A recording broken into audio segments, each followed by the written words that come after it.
वालेकुम सलाम। ओके, अब स्टार्ट करते हैं। मेरे ख्याल में जब फ्लेक्चर फ्लेक्चर याद रखें, ये उसकी डिफ्लेक्शन को ही कहा जा रहा है, ये वर्ड यूज हो रहा है। जब उसको सेंस कर रहे हैं इलेक्ट्रिक, ये डिफरेंस भी है कि सिंपल डायफ्राम गेज में और कैपेसिटर डायफ्राम गेज में बेसिकली फ़र्क क्या है।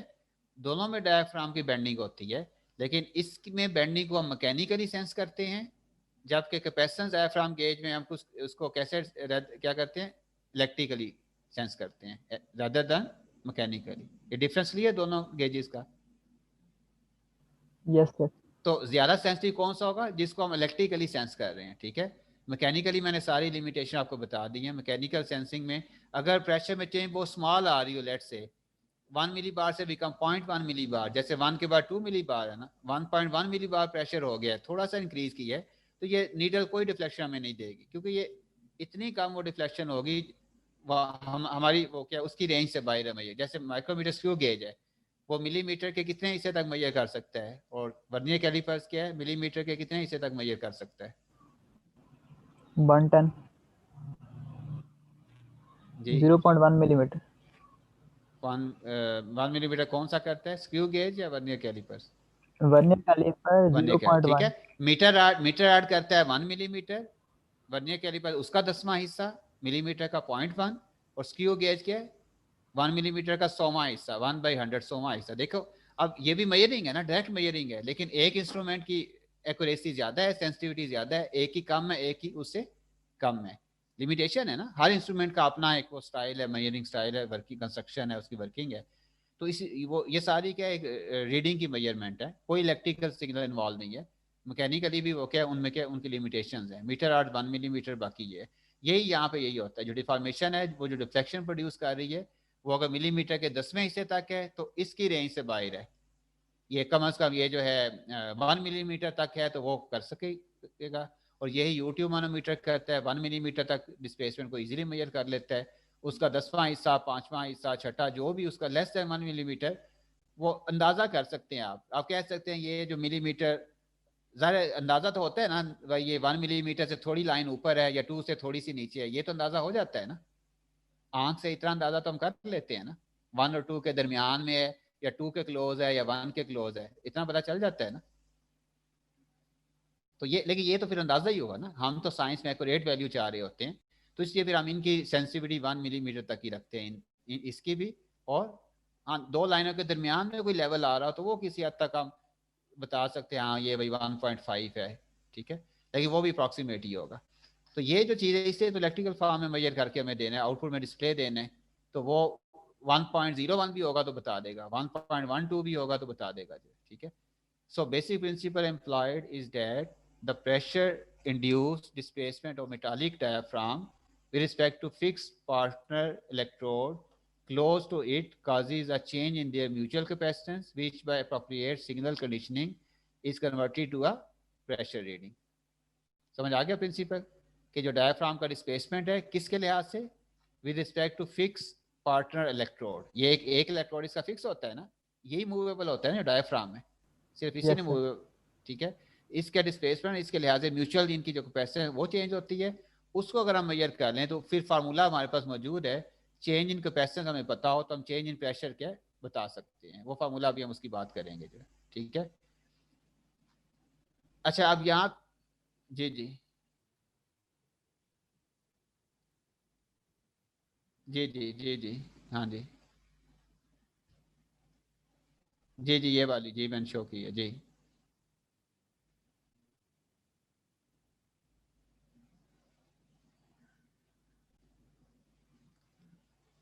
हाँ, वो हाई प्रेशर को मेजर करता है, वो सिमिलर चीज है, वो भी इसी तरह की चीज है, वो हाई प्रेशर को मेजर करता है, इधर ये लो प्रेशर वाला है, ठीक है।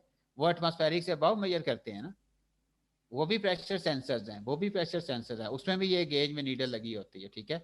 उनका वर्किंग प्रिंसिपल और होगा थोड़ा, ठीक है। हो सकता है ये डायफ्राम भी यूज हो सकती है, उसमें भी हो सकती है, ठीक है। उसको भी आप चेक कर, जी जी। तो लेकिन लेकिन लेकिन इसमें हमने एक साइड पे प्रेशर लो फिल किया हुआ है ना, एक साइड पे प्रेशर लो भी तो रखा है ना, उसमें हमें जरूरत नहीं होगी, क्योंकि हमने क्या करना है, डिफ्लेक्शन देनी है। तो मैक्सिमम प्रेशर हमारे पास क्या एटमॉस्फेरिक प्रेशर है ना, यहाँ ये, जी जी, हाई प्रेशर होता है, हाई प्रेशर ही होता है, ठीक है, हाई प्रेशर ही होता है। तो बस यानी सर उसमें उधर आप प्रोसीजर उधर उल्टा। उधर रेफरेंस प्रेशर आप एटमॉस्फेरिक रख लें ना, उधर रेफरेंस क्या रख लें, यानी उसमें आपको वैक्यूम क्रिएट करने की जरूरत ही नहीं पड़ेगी। इधर रख लें आप एटमॉस्फेरिक, क्योंकि जब टायर में हवा जीरो है तो कौन सा प्रेशर है उसके अंदर, एटमॉस्फेरिक, ठीक है। और फिर आप प्रेशर बढ़ाते जाएं, डायफ्राम बेंड करती जाएगी, तो उस हवाले से वो देख लें उसे, जो हो सकता है बिल्कुल। मैं ये कहना चाह रहा था कि उसमें वैक्यूम क्रिएट करने की जरूरत नहीं पड़ेगी, इसमें पड़ेगी। क्यों?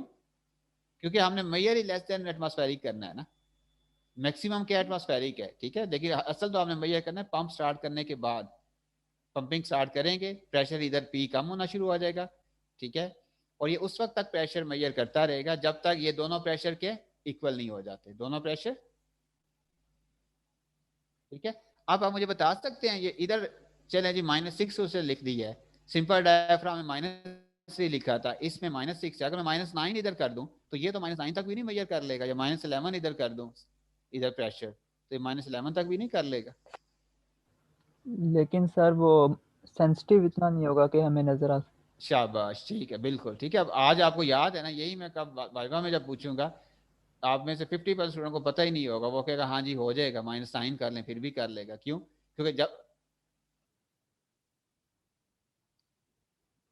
हाँ तो कम भी और हाँ नहीं, वो सिर्फ इसको हम तो कर रहे हैं असल प्रेशर डिफरेंस को मेजर, और प्रेशर डिफरेंस डिपेंड कर रहा है दो रीजन के प्रेशर के डिफरेंस पे, ठीक है।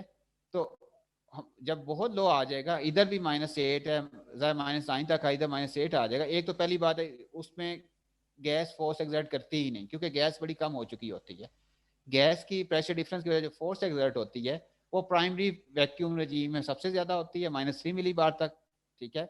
और किसी हद तक -6 मिली बार में भी ये फोर्स एग्जर्ट हो जाती है, लेकिन उसमें बेंडिंग बड़ी कम हो जाती है। क्यों? क्योंकि इधर माइनस अगर 6 है, इधर -4 है या -3 है, ये भी मालिकुलर रजीम है, ये भी मालिकुलर रजीम है। अगर दोनों साइडों पे मालिकुलर रजीम आ जाए तो फिर gas as a fluid behave नहीं करती, पता है ना आपको।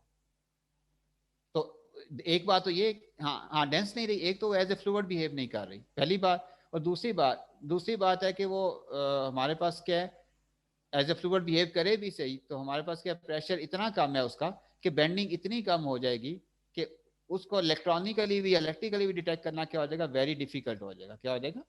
क्योंकि जो नैनो पेयर वाले सेंसर होते हैं वो आम डिवाइसेज में नहीं लगाए जाते, ठीक है, चीपर डिवाइसेज में नहीं, वो hi fi device, expensive devices में लगाए जाते हैं।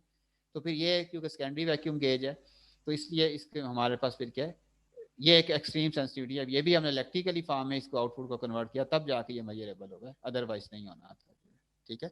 अब है कि हमने सेंसिटिविटी बढ़ानी है, इसकी बढ़ाना चाह रहे हैं, तो क्या क्या फैक्टर्स हैं जो इसकी सेंसिटिविटी को इंक्रीज कर सकते हैं। ये एक सेंसर है, सेंसर की सेंसिटिविटी बड़ा इंपॉर्टेंट फैक्टर होता है।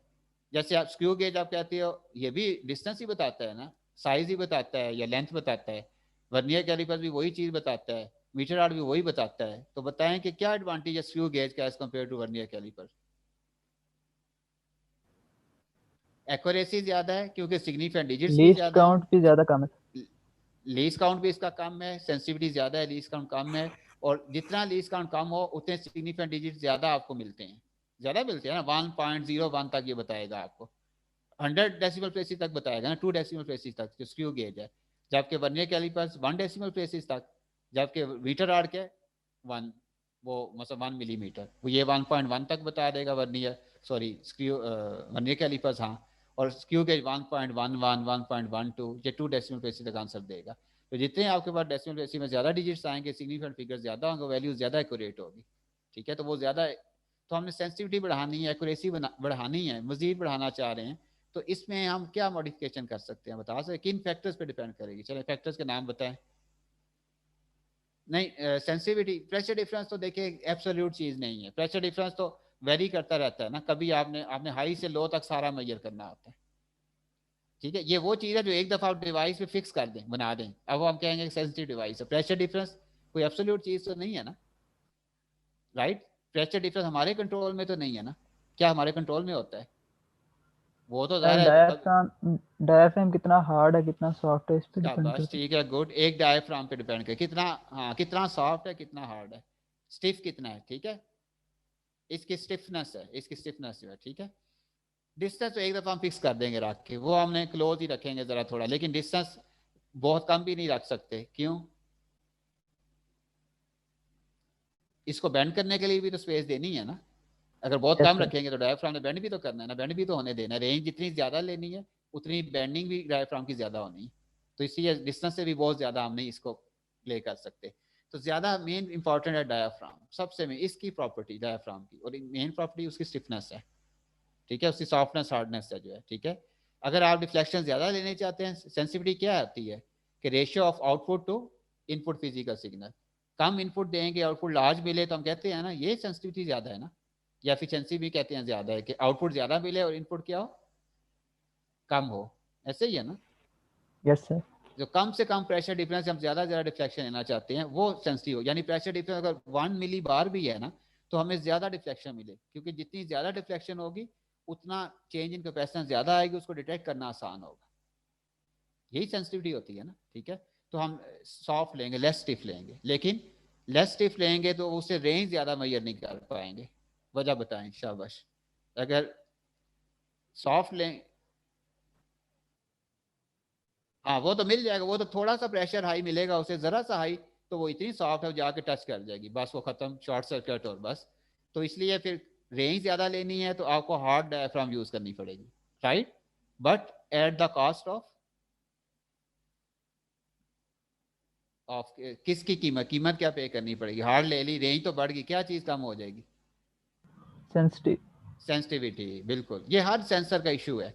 जैसे कल हम मल्टीमीटर के मैं बता रहा था ना, जो मिली एम्पियर में मेजर करता है वो आपको एम्पियर में करंट नहीं देगा, जो एम्पियर में मेजर करता है वो मिली एम्पियर में करंट नहीं मेजर करेगा। हाई रेंज वाले की सेंसिटिविटी कम होगी, वो 1 2 3 4 इस तरह एम्पियर में करंट बताएगा आपको। वो 1 एम्पियर से कम बताना उसके बस की बात ही नहीं, वो 1 बताएगा, उसके बाद 2 बताएगा, इन बिटवीन करंट है तो वो 1 ही शो करता रहेगा आपको, जब तक वो 2 पूरा नहीं होगा वो शो नहीं करेगा, राइट। तो ये होता है, ये थोड़े इस तरह से प्रैक्टिस से प्ले करना है। अच्छा, एक और फैक्टर भी डायफ्राम की प्रॉपर्टी है, उससे भी आप प्ले कर सकते हैं। सॉफ्टनेस हार्डनेस आपके पास की बात नहीं है, अगर आपको सॉफ्ट ही डायफ्राम अवेलेबल है, लेकिन मैं उसी हिसाब से रेंज ज़्यादा भी ले सकता हूँ एक चीज़ से प्ले करके उसी डायफ्राम को।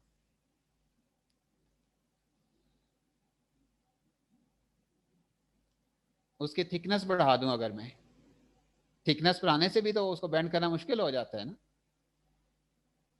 ठीक है। तो ये जो इसकी बेंडिंग है, ये फार्मूला इसका यहाँ लिखा हुआ है, हम नेक्स्ट लेक्चर में इंशाल्लाह बात करेंगे। जो ये डिफॉर्मेशन है एक्स नॉट, ये डिपेंड करती है 3 1 सिग्नल के R four E T cube delta B. Delta B के तो प्रोपोर्शनल है ही है, लेकिन ये कोई एब्सोल्यूट पैरामीटर नहीं है। Deformation delta B pressure difference के डायरेक्टली होती है, अंडरस्टूड है, लेकिन ये दो चीज़ों के इन्वर्सली प्रोपोर्शनल है। यंग्स मॉडुलस ऑफ इलास्टिसिटी, ये उसकी स्टिफनेस से रिलेटेड है ना, यस ई जो सर। है उसी की इलास्टिक प्रॉपर्टी बताता है ना, ये इसके इनवर्सली ये है। और टी के थिकनेस के क्यूब के थिकनेस पे ह्यूज डिपेंडेंस है, थिकनेस के क्यूब के 2 टाइम थिकनेस बढ़ाएंगे तो डिफॉर्मेशन कितने टाइम कम हो जाएगी? एट शाबाश, 8 टाइम। टाइम। तो ये ह्यूज डिपेंड, इसमें लीनियर है यंग मॉडुलस पे, और इस पे क्या है, क्यूबिकल डिपेंडेंस है। तो थिकनेस दूसरा फैक्टर है। तो नॉर्मली तो हम हार्ड यूज कर लेते हैं, लेकिन मैं एग्जांपल दीजिए, अगर हार्ड ना अवेलेबल हो तो ये सारा गौर से आपने हर चीज़ आपके जेहन में होनी चाहिए, फिर आप उसकी थिकनेस बढ़ा लें। अगर ह्यूज रेंज लेनी है, हार्ड भी बना लें, थिक भी ज़्यादा बना लें, फिर आपको ह्यूज रेंज मिल जाए। क्योंकि फिर जैसे आप अभी बात कर रहे थे, टायर में प्रेशर को मेजर करना है, तो उसके लिए फिर हम क्या यूज़ करेंगे? बड़ी हाई वैल्यू होती है ना वहाँ, तो हाई प्रेशर पे टायर में फिल की जाती है। फिर हम इसको थिक भी ले लेंगे और क्या, हार्ड भी ले लेंगे। हाँ, हाई थिकनेस हो जाएगी, ठीक है, तो ज़्यादा, ताकि वो इतनी बैंड ज़्यादा ना हो पाए कि दोनों इलेक्ट्रोड आपस में क्या हो जाए, जाके टच हो जाए जो है, ठीक है। तो ये चीज़